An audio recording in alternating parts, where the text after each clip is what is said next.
High guys, எல்லோருக்கும் வணக்கம். சிவகார்த்திகனுடைய ஃபிலிமோகிராஃபியில் ரொம்ப பிடிச்ச படம் என்னன்னு கேட்டிங்கன்னா, நிறைய பேர் சொல்லக்கூடிய பதில் என்ன பார்த்தீங்கன்னா, வருத்தப்படாத வாலிபர் சங்கம், எதிர்நீச்சல், மனங்குத்தி பறவை, மான் கராத்தி, இந்த மாதிரி நிறைய ஃபிலிம் சொல்லுவீங்க. பட் என்னை பொறுத்த வரைக்கும் ஒரு ஆக்ஷன் ஹீரோவா, ஒரு சூப்பரான ஒரு எக்ஸ்பெரிமெண்ட் மூவியாக அவருக்கு கொடுத்த நல்ல ஒரு பர்ஃபார்மன்ஸ் மூவி எதுன்னு கேட்டிங்கன்னா, அது மாவீரன். என்னத்தான் ஒரு நல்ல என்டர்டைனராக இருந்தாலுமே கூட அவருடைய ஃபிலிம்ஸில் நிறைய நம்ம பர்ஃபார்மன்ஸ் ஏரியாஸ் நம்ம பார்த்ததே கிடையாது. பட் இந்த மாவீரன் படத்தை பொறுத்த வரைக்கும் அவ்வளோ அழகான பர்ஃபார்மன்ஸையும் அந்த கேரக்டர் வைஸாகவே வாழ்ந்திருப்பார் மனுஷன். மடோன் அஸ்வின் வேற லெவலில் இந்த ஒரு படத்தை எடுத்து கொடுத்துருப்பாரு. முக்கியமாக தமிழில் சூப்பர் ஹீரோ மூவிஸ்லேயே சக்ஸஸான ஒரு ஃபிலிம் என்னன்னு கேட்டிங்கன்னா, அது மாவீரன் படம் தான். என்னப்பா சூப்பர் ஹீரோ மூவியான்னு கேட்டிங்கன்னா, ஸ்பைடர்மேனுக்கு எப்படி ஸ்பைடர் சென்ஸ் ஒர்க் ஆகுதோ த சேம் பேட்டர்னில் எடுக்கப்பட்ட ஒரு படம் மாதிரி தான் மாவீரன் படம் இருக்கும்.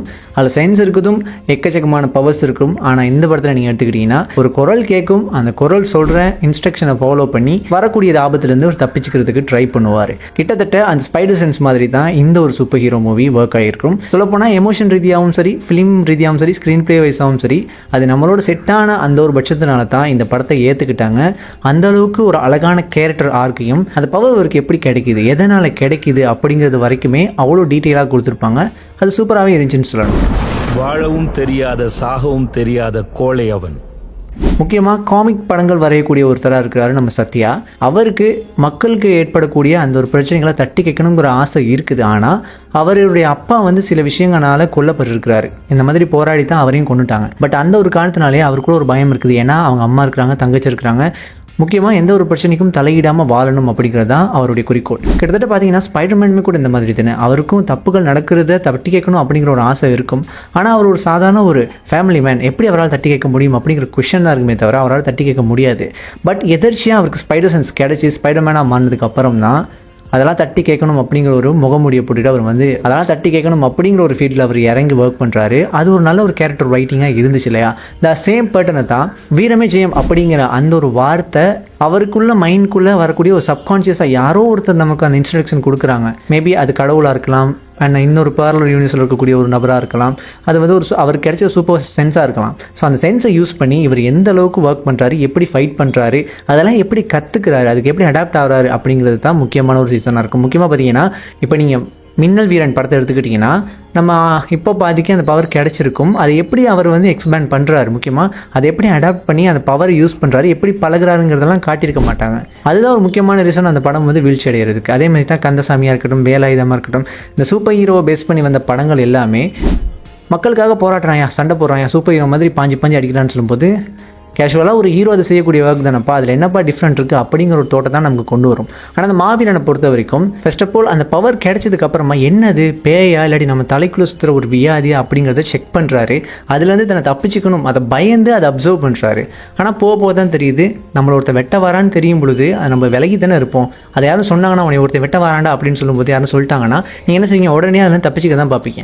ஸோ அந்த மாதிரி தான் அவர் கொடுக்குற அந்த இன்ஸ்ட்ரக்ஷனை, விஜய் சேதுபதியுடைய அந்த ஒரு குரலோட இன்ஸ்ட்ரக்ஷனை இவரை ஃபாலோ பண்ணி ஒவ்வொரு மூவாக எடுத்து வைக்கும் பொழுது தான் இல்லை இதை வச்சு நம்ம நிறைய விஷயங்கள் செய்யலாங்கிறது ஒரு கட்டத்தில் இவருக்கே புரியுது. அப்படி அவருக்கு கிடைச்சிருந்தாலுமே கூட மக்களுக்காக போராடணும், மக்களுக்காக நான் ஏன் சண்டை போடணுங்கிற ஒரு பயம் இருக்குது. காரணம் அரசியல் ரீதியில் பெரிய இடத்துல இருக்கக்கூடியவங்க நிறைய கொலை பண்ணியிருக்கவங்கள நம்ம எதிர்த்து நிற்கிறது அந்த அளவுக்கு நல்லதாக அமையாது. ஸோ அவங்ககிட்ட தப்பிக்கணும், நம்ம நல்லா இருக்கணும் அப்படிங்கிற ஒரு தோட்டம் தான் இருக்குது. சுயநலமாக தான் ஃபர்ஸ்ட் ஆஃப் ஆல் இருக்கிறாரு. அப்படி சுயநலமாக இருக்கும் பொழுது இவருக்கு அந்த பவருமே கூட கிடைச்ச பவருமே கூட இல்லாமல் போகுது ஒரு கட்டத்தில். அது போனதுக்கப்புறம் தான் ஃபீல் பண்ணுறாரு. அது போனதுக்கப்புறம் எல்லாம் சகஜமாக ஆயிரும் நினச்சா அதுதான் இல்லை. போனதுக்கப்புறமா இவங்க ஒதுக்கி வச்சு இருந்த பேலஸ்ல இருந்தும் தள்ளி வச்சிடறாங்க. அந்த வீடும் இல்லாம இருக்கிறதுக்கு இடமும் இல்லாம ஒரு குடிசையில போய் தங்கி இருக்கிறாங்க. அவங்க தங்கச்சி கூட படிக்கிறது கஷ்டப்படுறாங்க, கரண்ட் இல்லாம போயிருது. இந்த மாதிரியான விஷயங்களை பார்த்ததுக்கு அப்புறமா ஹீரோயின் ஒரு ட்ரிகர் பாயிண்டா இவரை மாத்துறாங்க. உனக்கு கிடைச்ச பவரை நீ சரியா யூஸ் பண்ணிக்கல, அது எதனால கிடைச்சிருக்கு. அடிக்கடி சொல்றது என்ன அந்த வார்த்தை, மக்களுக்காக ஒரு மாபெரும் யுத்தத்திற்கு வீரன் தயாரானா அப்படிங்கிற அந்த வார்த்தையை வச்சு என்னவோ ஒரு மிகப்பெரிய பிரச்சனை வரப்போகுதுங்கிறத அனலைஸ் பண்ணி இவர் அவன் சொன்ன எல்லா விஷயங்களையும் பத்தி நோட் பண்ணி விஜய் சேதுபதி குரல் சொன்ன எல்லா விஷயங்களும் நோட் பண்ணி இந்த மாளிகை வீடு உடஞ்சி விழுக்க போகுது. ஏன்னா அவ்வளோ அழகாக தான் அந்த ஸ்ட்ரக்சராக கட்டியிருப்பாங்க. அந்த பில்டிங்கை படியை தொட்டா கையோட வர மாதிரி, பெயிண்ட் அடிச்சா அதெல்லாம் கொட்டுற மாதிரி, சிமெண்ட்லாம் கொட்டுற மாதிரி தான் காட்டியிருப்பாங்க.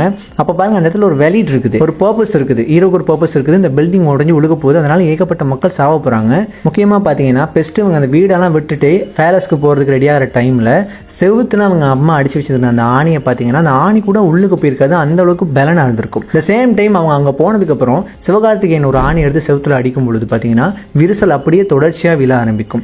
இதிலே ஒரு டீடைலிங் இருக்குது. பார்த்தீங்கன்னா எவ்வளோ அவங்க குடிசையில் இருந்தாலுமே கூட நல்லா வாழ்ந்தாங்க, இந்த பேலஸ்க்கு வந்து ரொம்ப அவதிப்பட போகிறாங்கிறத ஃபர்ஸ்ட்லேயே வந்து நமக்கு கன்வே பண்ணியிருப்பாங்க. மெயினாக அந்த வில்லனை நீங்கள் எடுத்துக்கிட்டிங்கன்னா வில்லனுக்கு தெரியுது இவன்ட்டு இருக்கிற பவர் வந்து ரொம்பவே பவர்ஃபுல்லானது, அதை அவன் சரியாக யூஸ் பண்ணிக்க மாட்டிக்கிறான், அவனுக்கு அந்த பயம் இருக்க வரைக்கும் தான் நம்மளால் தப்பிக்க முடியும் கொண்டு அவரை உணர்ந்து என்ன செய்வார்னா இவன்ட்டு வந்து ஒதுங்கி இருக்கலாங்கிற ஒரு பிளானுக்கு வருவார். ஆனால் நம்ம மிஸ்கின் தான் அவனை எப்படியாவது போட்டு தள்ளணும் அப்படிங்கிற அந்த ஒரு ஈகோயிஸ்டிக் கேரக்டராக அவரை காட்டியிருப்பாங்க.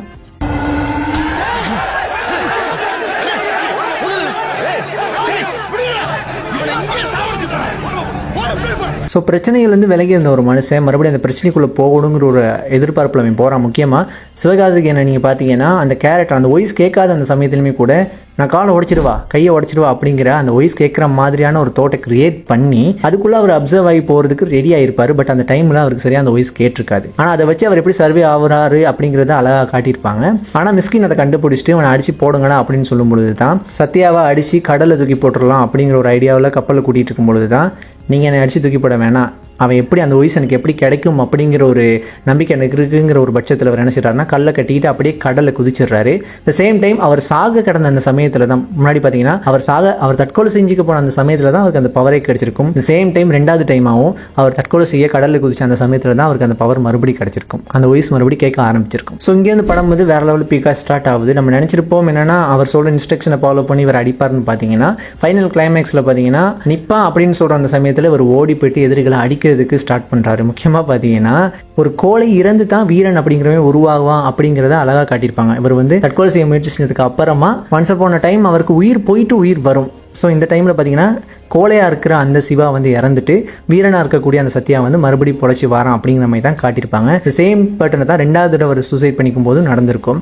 இந்த தடவை அந்த வாய்ஸ் இல்லாமலே அவர் சர்வே பண்ணணும், இது அடிச்சு தான் ஆகணும் அப்படிங்கிற ஒரு முடிவுக்கு வந்ததுக்கு அப்புறமா அந்த வாய்ஸ் கேட்கறது கடைசியில் நின்றும். ஆனால் ஃபர்ஸ்ட் ஆஃப் ஆல் நம்ம ஒரு காமிக்கில் ஸ்டார்ட் ஆகுதுல அந்த படம், அந்த மந்திராவதி கோழி சுரட்டினாங்கிறது ஆரம்பிக்கும் பொழுது பார்த்தீங்கன்னா அந்த டைம்லேயே ஃபைனலாக நடக்கக்கூடிய விஷயத்தை அப்பயே சொல்லிடுவாங்க. இளவரசியை காப்பதற்காக தான் அந்த மாவீரன் வந்து உள்ளுக்கு அந்த மாளிகைக்குள்ளே போவான். இந்த சேம் பேட்டர்னை கிளைமேக்ஸ்லையும் அந்த மாளிகைக்குள்ளே போகிறதுக்கான காரணம் அந்த சின்ன பொண்ணான இளவரசியை காப்பாற்றுறதுக்காகத்தான் சிவகார்த்திகேயன் உள்ளுக்கு போயிருப்பாரு. அந்த சின்ன பொண்ணை காப்பாற்றிட்டு வெளியே வர முடியாமல் அந்த இடத்துலையும் இறந்துருவார். மறுபடியும் மூணாவது தடவையும் இவருக்கு உயிர் வரதுக்கு காரணம் அந்த ஒரு சூப்பர் பவர் தான், அது ஒரு சூப்பர் நேச்சர்னே சொல்லலாம்.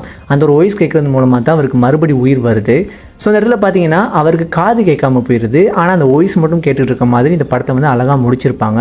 உண்மையிலே அது ஒரு அழகான டச்சிங் தான் சொல்லணும். இந்த படத்தில் அவருக்கு காது கேட்காத மாதிரி முடிச்சதுக்கு ஒரு ரீசன் இருக்கணும் அப்படின்னு நான் நினைக்கிறேன். நான் நினச்சது என்னன்னு பார்த்தீங்கன்னா அவருக்கு காது கேட்கும் அப்படின்னு முடிச்சிருந்தாங்கன்னா அந்த வாய்ஸ் ஆல்ரெடி நீ வீரன் ஆகிட்ட அப்படின்னு தெரிஞ்சதுக்கு அப்புறமா எதுக்கு உனக்கு மறுபடியும் காது கேட்கணும் அப்படிங்கிற ஒரு கொஸ்டின் நமக்குள்ளே எழும்பி இருக்கும் இல்லையா. ஆனால் அவருக்கு காது கேட்காது அப்படிங்கிற பட்சத்தில் அவருக்கு ஒரு சூப்பர் பவர் வேணும். அப்போ தான் அவரால் வந்து போராட முடியும், எதையுமே ஈஸியாக அவரால் கண்ட்ரோல் பண்ண முடியும், எதையும் பார்க்க முடியும், பேச முடியும், அந்த மாதிரி விஷயங்கள் இருக்குது இல்லையா. ஸோ அதனால தான் அவருக்கு காது கேட்காத மாதிரி ஃபைனலாக படத்தை முடிச்சிருப்பாங்க. அந்த ஃபைனல் டச்சில் அந்த ஒரு பந்தை பிடிக்கிற அந்த சமயம் கூட சூப்பராகவே அவருக்குள்ள இன்னும் அந்த சக்தி இருக்குதுரா, அந்த ஒரு பவர் இருக்குதுரா, அந்த சென்ஸ் இன்னும் வேலை செய்யுதுரா அப்படிங்கிறத காட்டுற மாதிரி முடிச்சிருப்பாங்க. ஓவராலாக அது ஒரு குட் டச் தான் சொல்லணும். ஸோ ஸ்பைடர்மேனுக்கு எப்படி ஸ்பைடர் சென்ஸ் ஒர்க் ஆகுதோ த சேம் பேட்டர்ன் தான் இங்கேயும் யூஸ் பண்ணியிருப்பாங்க. ஒரு ஸ்பைடர்மேன் கேரக்டரை பேஸ் பண்ணி எழுதப்பட்ட ஒரு கேரக்டர் மாதிரி தான் அந்த மாவீரன் கேரக்டரும் இருக்கும். பட் ஸ்க்ரீன் பிளே எல்லாம் டோட்டலி வேற பக்காவாக அமைஞ்சிருந்துச்சு இந்த ஒரு படத்தோட வெற்றிக்கு. இந்த படத்தில் நான் சொன்ன மாதிரியான சின்ன சின்ன டீடைலிங் தான் இந்த படத்தை நெக்ஸ்ட் லெவலுக்கு கொண்டு போய் சேர்க்குதுன்னு சொல்லணும். எனக்கு பிடிச்ச நிறைய ஃபேவரட் சீன் இதில் இருக்குது. அவர் வில்லன்களை வந்து அந்த இன்ஸ்ட்ரக்ஷனை கேட்டு அடிக்கிறதா இருக்கட்டும், கையை அப்படி தூக்கி வர சொல்லும் பொழுது வில்லனுங்க தன்னை தான் வர சொல்கிறானுங்க அப்படின்னு நினச்சிக்கிறதா இருக்கட்டும். முக்கியமாக பார்த்தீங்கன்னா அந்த இன்ஸ்ட்ரக்ஷன் எல்லாத்தையும் இவரால் மீறி செயல்பட முடியாது, அது நடந்தே ஆகணும் அப்படிங்கிற ஒரு கட்டாயத்தில் இருக்கும். தமிழில் வந்து ஒரு அழகான சூப்பர் ஹீரோ மூவி எதுன்னு கேட்டிங்கன்னா கண்டிப்பாக நிறைய பேர் சொல்கிற படம் இந்த மாவீரனை தான் இருக்கும். என்னை பொறுத்த வரைக்கும் இந்த படம் தான் அந்த சூப்பர் ஹீரோ கான்செப்டில் வந்து தமிழில் சக்ஸஸ் அடைஞ்ச ஒரு முதல் படமாக இருக்கும் அப்படின்னு நான் நினைக்கிறேன். ஸோ இந்த படத்தை பற்றி உங்களோட ஒப்பீனியன் என்னங்கிற மறந்துடாம கமெண்ட் பண்ணுங்கள். இந்த படத்தில் ஏகப்பட்ட அமேசிங்கான ஃபேக்ட்ஸ் இருக்குது. அதை நெக்ஸ்ட் இன்னொரு வீடியோவில் லென்த்தாக நம்மளால் போட முடியாது இல்லையா. ஸோ நெக்ஸ்ட் இன்னொரு வீடியோவில் அதை வந்து டீட்டெயிலாகவே பார்க்கலாம். ஸோ இந்த படத்தை பற்றி உங்களோட ஒப்பீனியன் என்னங்கிறத மறந்துடாம கமெண்ட் பண்ணுங்கள். வீடியோ பிடிச்சதை லைக் பண்ணுங்கள், ஷேர் பண்ணுங்கள். இதே மாதிரியான இன்ட்ரெஸ்டிங்கான வீடியோஸ் பார்க்கறதுக்கு நம்ம சேனல் சப்ஸ்கிரைப் பண்ணி இந்த பெல் பட்டன் கிளிக் பண்ணி வச்சுங்க. நெக்ஸ்ட் ஒரு அமேசிங்கான வீடியோவில் மீட் பண்ணுறேன். அது வரைக்கும் பாய்.